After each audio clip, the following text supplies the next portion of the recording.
3. Renuncio. De a poco me empecé a interesar un poco más por mi aspecto físico. Mis compañeras, aunque no eran lindas, tenían cuerpos espectaculares para nenas de 13 años. Me sentía bastante mal. Primero Verónica y Enrique y ahora mis viejos que me llevaban al nutricionista sin razón aparente. En realidad existían razones pero nadie me las había explicado. Creo que yo no entendía que estaba excedida de peso. ¿Nunca les pasó estar con alguien muy hermoso? Ver a esa persona, escucharla hablar, seguir cada uno de sus fascinantes gestos, admirar su belleza y más tarde mirarse en el espejo y darse cuenta de que uno es horrible y que estuvo creyéndose bello simplemente porque estaba mirando a alguien lindo que resultó no ser uno. Bueno, si nunca les pasó significa que estoy muy mal de la cabeza. Pero a mí me pasa eso. Y como a mi alrededor todos eran flacos, yo simplemente daba por supuesto que yo también lo era y me olvidaba de verme al espejo, o no quería verme al espejo, o veía otra cosa en el espejo, como me pasó mucho tiempo después pero desde un ángulo completamente diferente. De cualquier manera, mis papás me estaban llevando compulsivamente al nutricionista. Yo no entendía muy bien qué pasaba, porque el médico me pesaba y me preguntaba qué me gustaba comer. Entraba llorando y salía aún peor. Quizás por eso detesto a los médicos. Uno los frecuenta cuando está mal, o cuando tiene un pariente enfermo. Son como aves de mal augurio. Nunca los pude ver como se ven ellos, con su ego infinito. Salvavidas. Como los de la playa pero mucho mejores porque ellos estudiaron mucho para conseguir el título. Bye farsantes. Cretinos. Inmiscuyéndose en la vida de la gente, sobre todo los nutricionistas y los psicólogos. Y, hablando en serio, el 98% de las chicas anoréxicas y bulímicas que conocí en mi vida, y créanme que fueron muchas, quieren estudiar o estudian nutrición. Por favor, give me a rest. Son tan obvias. Ser anoréxica y estudiar nutrición es un cliché tan trillado que es hasta espasmódico. Cambiemos de tema.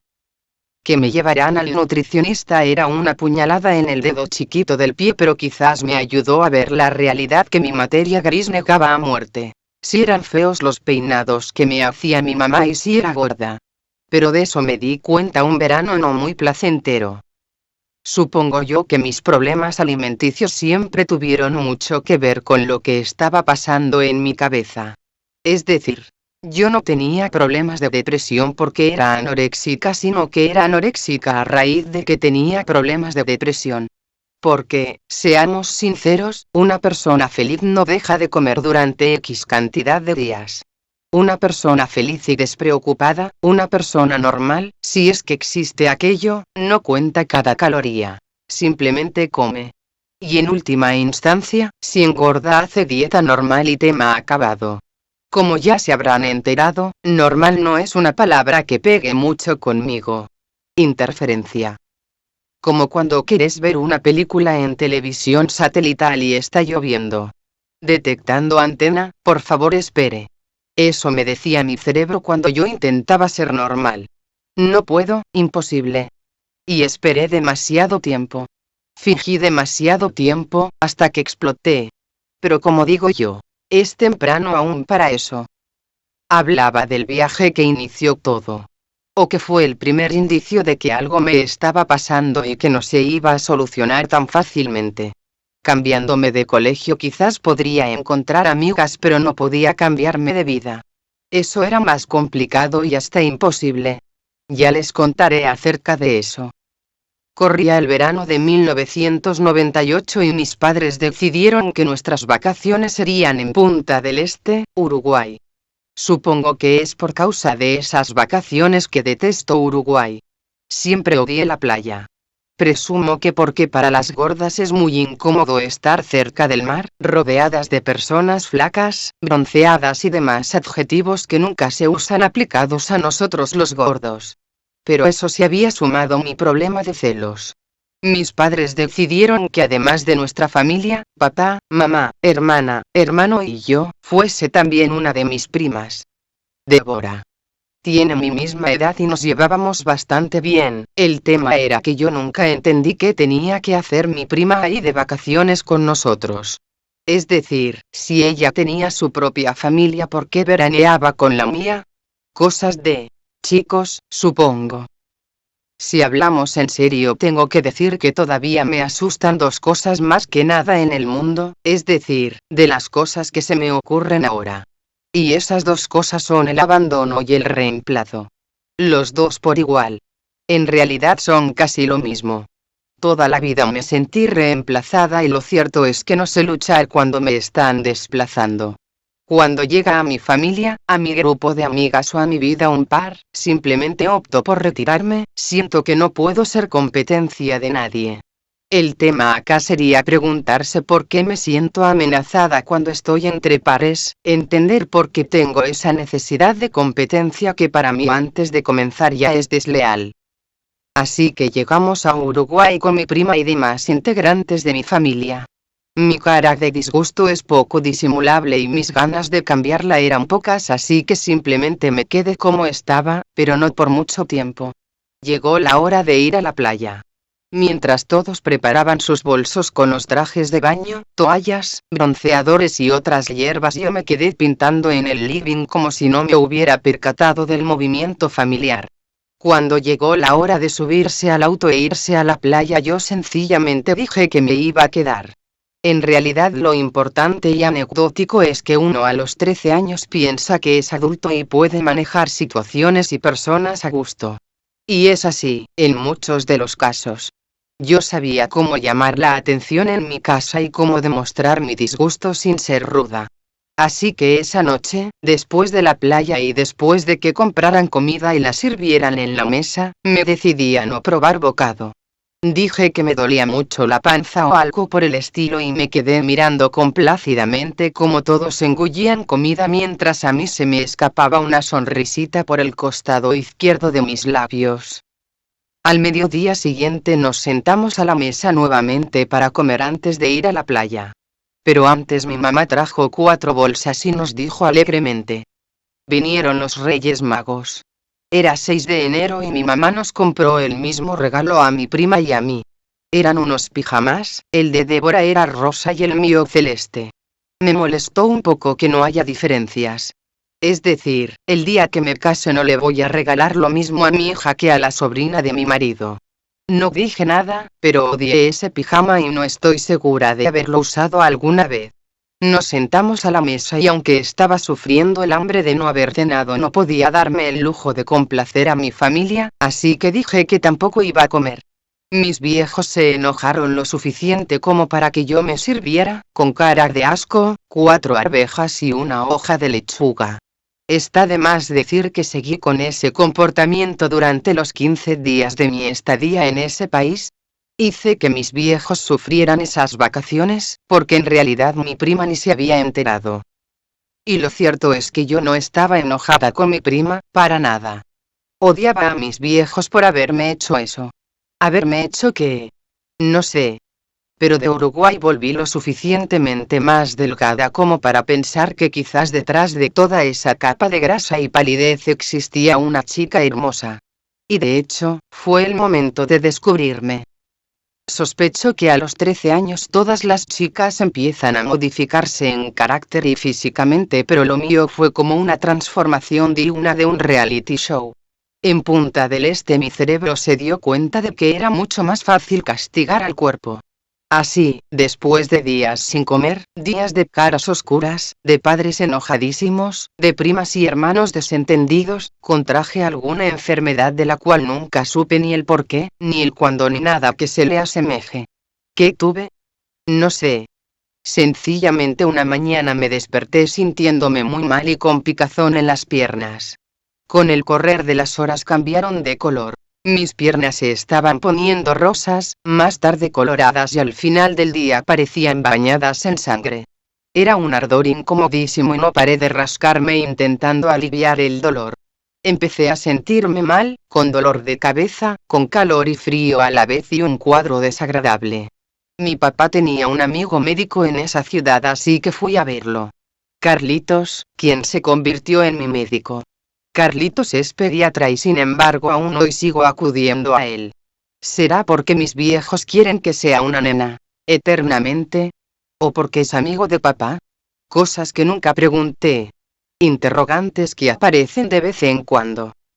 Carlitos me dijo que tenía alergia, pero no pudo determinar a qué. No encontró ninguna picadura ni nada extraño. Más tarde entenderíamos que había sido nada. Absolutamente nada físico. Era algo exclusivamente mental. ¿Escucharon hablar de las enfermedades o reacciones psicosomáticas? He aquí el más claro caso de la historia de mi vida. Claramente no soportaba la estadía de mi prima, no resistía las caras de mis padres, no toleraba la playa, detestaba Punta del Este, condenaba a Carlitos y por sobre todas las cosas detestaba el hecho de haber podido ser flaca durante mucho tiempo y haberme quedado sentadísima en el trono oficial de la gorda rechazada solo por elección. Ese verano del 98 volví a casa con la determinación de cambiar mi vida. Me puse a hacer natación ferozmente y a comer muchísimo menos. Había tenido principios de anorexia, pero en aquel momento todos entendimos o quisimos entender que simplemente era un berrinche adolescente. De hecho, esa versión de la realidad hubiera sido mucho más placentera.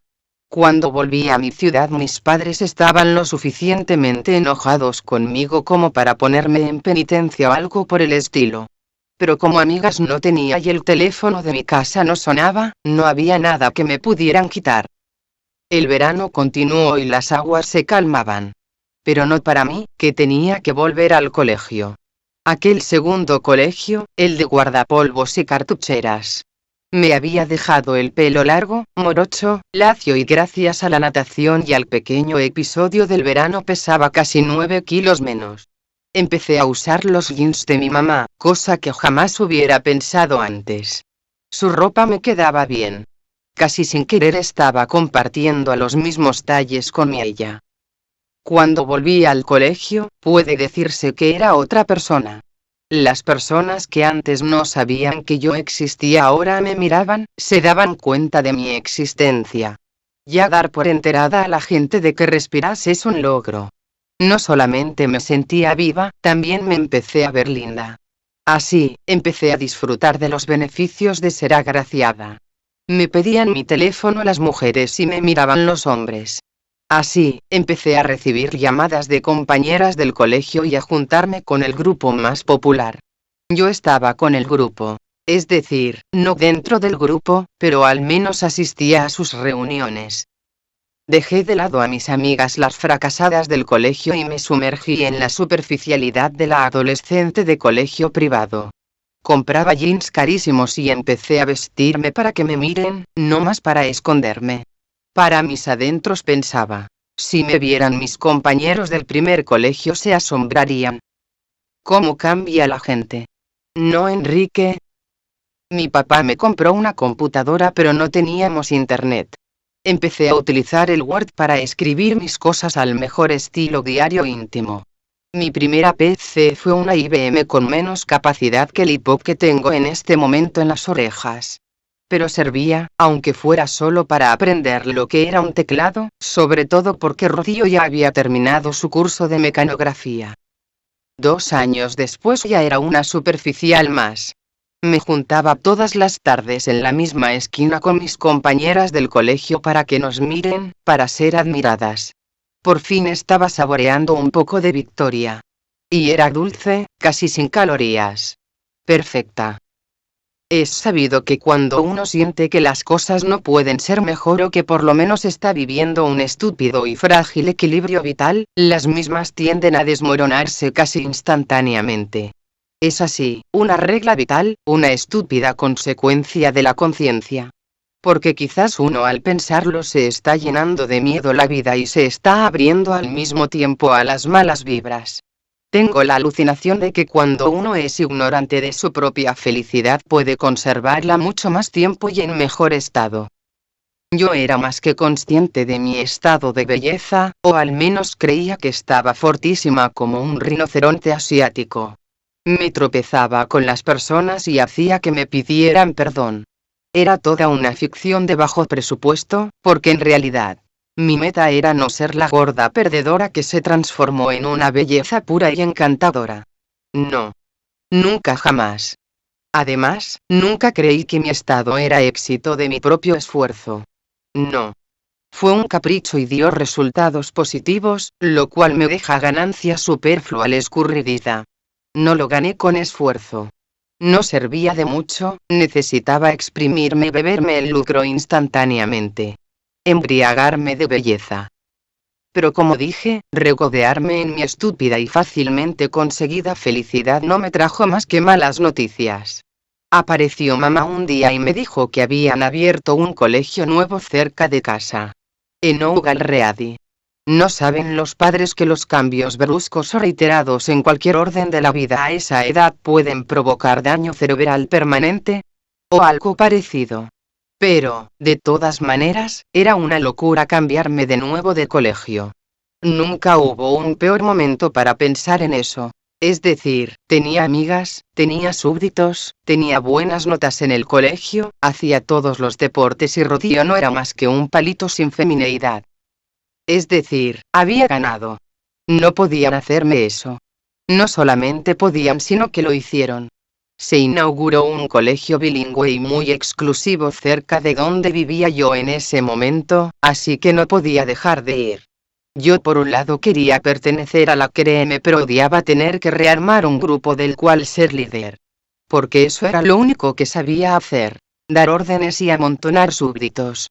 Más tarde varias personas me llamarían manipuladora, pero todavía es temprano para eso.